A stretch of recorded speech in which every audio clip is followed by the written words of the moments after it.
Hello student, আশা করি তোমরা ভালো আছো। আমিও ভালো আছি। চলে এলাম তোমাদের সামনে একটি নতুন ভিডিও নিয়ে। আজ তোমাদের যারা সেকেন্ড সেমিস্টারে যারা রয়েছো স্টুডেন্টস, প্রত্যেককে বলছি যে তোমরা যারা নতুন নতুন অ্যাডমিশন হয়ে গেছো ফার্স্ট সেমিস্টার থেকে সেকেন্ড সেমিস্টারে, তারা দেরি না করে খুব তাড়াতাড়ি আমাদের দেওয়া যোগাযোগ নম্বরে যোগাযোগ করো। আমাদের যোগাযোগ নম্বর 6295916282 এবং আরেকটি নাম্বার 7076398606। তোমাদেরকে বলে রাখি স্টুডেন্টস যে আমাদের কিন্তু অনলাইন ক্লাস শুরু হয়ে গেছে। দেরি না করে কিন্তু তোমরা তাড়াতাড়ি আমাদের সাথে যোগাযোগ করো এবং গ্রুপে জয়েন হয়ে যাও। কারণ গ্রুপে খুব তাড়াতাড়ি জয়েন হলে কিন্তু প্রথম থেকে ক্লাসগুলো পাবে এবং নোটস পড়ে শুধুমাত্র যে ভালো রেজাল্ট করা যায় সেটা কিন্তু নয়, সাপ্তাহিক ক্লাসগুলো তোমাদেরকে ভালো মতো বুঝতে হবে এবং বাড়িতেও খুব ভালো মতো পড়তে হবে।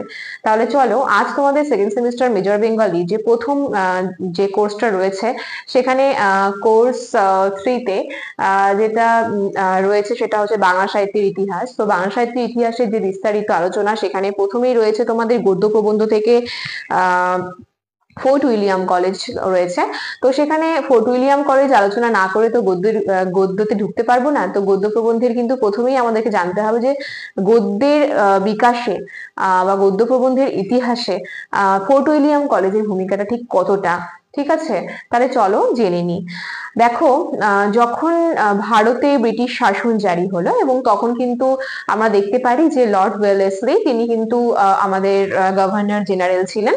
তো তিনি ভাবলেন যে যখন আমরা যদি সেখানে যাই তাহলে সেখানকার ভাষা কিন্তু আমাদেরকে আয়ত্ত করতে হবে। কারণ সেখানকার ভাষা যদি আয়ত্ত না করতে পারি তাহলে কিন্তু সেখানে আমরা জাঁকিয়ে ঠিক সেখানে শাসনটা আমরা করতে পারবো না, শাসন কার্য চালানোটা কিন্তু সম্ভব হবে না ঠিকঠাক। ঠিক এই কারণের জন্য, এই একটা উদ্দেশ্যের জন্যই কিন্তু আমরা দেখতে পেলাম যে মানে ভাষা জনিত একটা কারণে দেখলাম যে আমাদের ফোর্ট উইলিয়াম কলেজ প্রতিষ্ঠা হলো 1800 খ্রিস্টাব্দে। এবং ফোর্ট উইলিয়াম কলেজে যখন ধীরে ধীরে ধীরে ধীরে যখন সেটা মানে অগ্রগতি হলো, সেখানে বেশ কিছু আমরা লেখক গোষ্ঠীকে পেলাম যাদের অবদান কিন্তু একেবারে অপরিসীম। ঠিক আছে, যাদের কথা না বললেই নয়। তারা না থাকলে হয়তো বাংলায় গদ্য বিকাশ ঠিকভাবে হতো না। তাহলে প্রথমে আমি যার কথা বলবো, যার অবদানের কথা আলোচনা করব, তিনি হলেন উইলিয়াম কেরি। ঠিক আছে, উইলিয়াম কেরি তিনি কিন্তু আমাদের এই বাংলা সাহিত্যের ইতিহাসে গদ্যের বিকাশে আমরা বলতে পারি প্রধান রূপকার হিসেবে পরিচিত। তো এই উইলিয়াম কেরি, যাকে আমরা প্রধান রূপকার বলছি, ফোর্ট উইলিয়াম কলেজের কবি হিসেবে। এবং সেখানে কিন্তু আমরা দেখতে পাই যে এই লেখক গোষ্ঠীর মধ্যে উইলিয়াম কেরির যে দুটো গদ্য গ্রন্থ প্রথম রচনা হয়েছিল, সেই দুটো গদ্য গ্রন্থ কিন্তু হচ্ছে কথোপকথন এবং ইতিহাসমালা।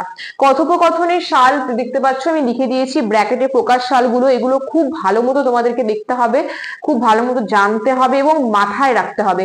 1801-এ কিন্তু আমরা দেখতে পারি যে আমাদের উইলিয়াম কেরির যে প্রথম গদ্য কথোপকথন সেটা প্রকাশিত হচ্ছে এবং ইতিহাসমালা এটা কিন্তু 1802-এ প্রকাশিত, 1812-তে প্রকাশিত হচ্ছে।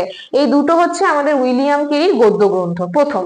এরপরে আমি যার কথা বলবো, আমি বললাম যে লেখক গোষ্ঠী। তো লেখক গোষ্ঠী মানে তোমরা বুঝতেই পারছো বেশ কিছু লেখক রয়েছে এই ফোর্ট উইলিয়াম কলেজের লেখক গোষ্ঠীর গদ্য বিকাশের অবদানে। তো রামরাম বসু রয়েছে এরপরে। রামরাম বসুকে আমরা বলি হচ্ছে ফোর্ট উইলিয়াম কলেজের প্রথম মুদ্রিত মৌলিক গদ্য গ্রন্থের লেখক। প্রথম মুদ্রিত মৌলিক গদ্য গ্রন্থের লেখক হচ্ছে আমাদের রামরাম বসু, ফোর্ট উইলিয়াম কলেজের। তার যে গদ্যগুলো রয়েছে, প্রথমে হচ্ছে রাজা প্রতাপাদিত্য চরিত্র। এই যে রাজা প্রতাপাদিত্য রয়েছে, এই রাজা প্রতাপাদিত্য গদ্য গ্রন্থটি কিন্তু 1801-এ প্রকাশিত হয়েছে। এবং তারপরে রয়েছে লিপিমালা। লিপিমালা গদ্যটি 1802-এ প্রকাশিত হয়েছে। ঠিক এভাবে উইলিয়াম কেরি এবং রামরাম বসুর পাশাপাশি যে লেখকরা রয়েছে তার মধ্যে আরেকজন রয়েছেন মৃত্যুঞ্জয় বিদ্যালঙ্কার।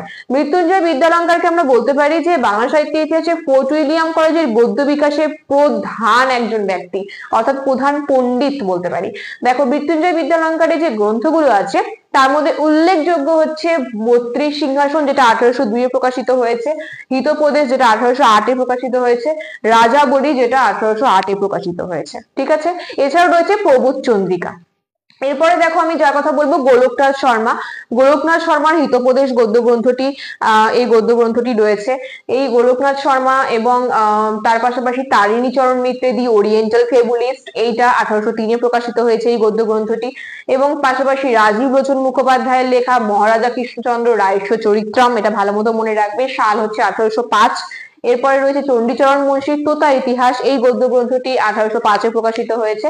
হরপ্রসাদ রায়ের পুরুষ পরীক্ষা, এই গদ্য গ্রন্থটি 1815-তে প্রকাশিত হয়েছে। দেখো এই যে আমি লেখক গোষ্ঠীর কথা বললাম, এরা তো রয়েছেই এনারা, এর পাশাপাশি আরো যাদের কথা বলবো মানে প্রচুর প্রচুর লেখক রয়েছে, যেরকম রাজা রামমোহন রায়, ঈশ্বরচন্দ্র বিদ্যাসাগর, এই যে আমি যাদের কথা বলছি, এর তোমাদের তারিচরণ মিত্র, ঠিক আছে। তো এরাও কিন্তু, এনাদের দ্বারাও কিন্তু আমাদের গদ্যের যে বিকাশটা সেটা কিন্তু আমরা খুব সুন্দরভাবে দেখতে পাই যে বাংলা সাহিত্য ইতিহাসে ফোর্ট উইলিয়াম কলেজের লেখক গোষ্ঠীর যেটা অবদান বাংলা গদ্য বা প্রবন্ধ সাহিত্য ইতিহাসে, তার কোনো তুলনা কিন্তু হয় না।